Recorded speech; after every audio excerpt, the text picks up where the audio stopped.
નમસ્કાર મિત્રો આજની વિડીયોમાં વાત કરીશું દેશ અને દુનિયાના સુપરફાસ્ટ સમાચારની। સૌપ્રથમ વાત કરીએ તો વ્હાઇટ હાઉસની સુરક્ષામાં મોટી ચૂક। અમેરિકામાં પ્રમુખના નિવાસસ્થાન એવા વ્હાઇટ હાઉસના ગેટ સાથે એક કાર ભયાનક રીતે અથડાઈ હતી। જોકે હાલ આ દુર્ઘટનામાં કોઈ નુકસાનીના સમાચાર નથી મળ્યા। સૂત્રો દ્વારા મળતી માહિતી અનુસાર હાલ અકસ્માત સર્જનાર ડ્રાઈવર કસ્ટડીમાં છે।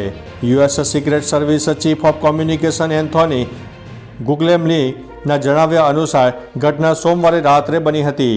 આ ઘટના સમયે અમેરિકન પ્રમુખ જો બાઇડન વ્હાઇટ હાઉસમાં હાજર ન હતા। અન્ય મહત્વના સમાચારની વાત કરીએ તો પ્લેનમાંથી પટકાયેલો આઈફોન ચાલુ સ્થિતિમાં જોવા મળ્યો છે। અલાસ્કા એરલાઇન્સ ફ્લાઇટનો દરવાજો આકાશમાં તૂટી ગયો હતો। આ સમયે એક મુસાફરનો આઈફોન 16,000 ફૂટની નીચેથી નીચે પડ્યો હતો। એક વ્યક્તિને આ ફોન રસ્તા પરથી મળેલ મોબાઈલ પર અલાસ્કા એરલાઇન્સના સામાનની ખરીદની રસીદ દેખાતી હતી। આવી સ્થિતિમાં વ્યક્તિએ તેને એક્સ પર પોસ્ટ કરી હતી। લોકો એ જોઈને આશ્ચર્યચકિત પામ્યા કે હજારો ફૂટની ઊંચાઈએથી પડવા છતાં મોબાઈલ સંપૂર્ણપણે ચાલુ છે અને સારી રીતે કામ પણ કરે છે।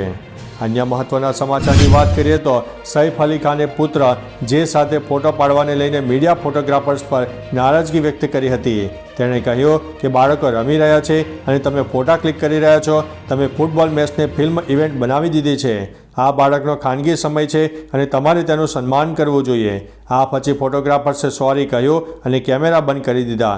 જોકે પાછળથી આવતી કરીના બધાને જોઈને સ્મિત કર્યું હતું। તો ચાલો મિત્રો, ફરીથી દેશ અને દુનિયાના સુપરફાસ્ટ સમાચાર લઈને મળતા રહીશો।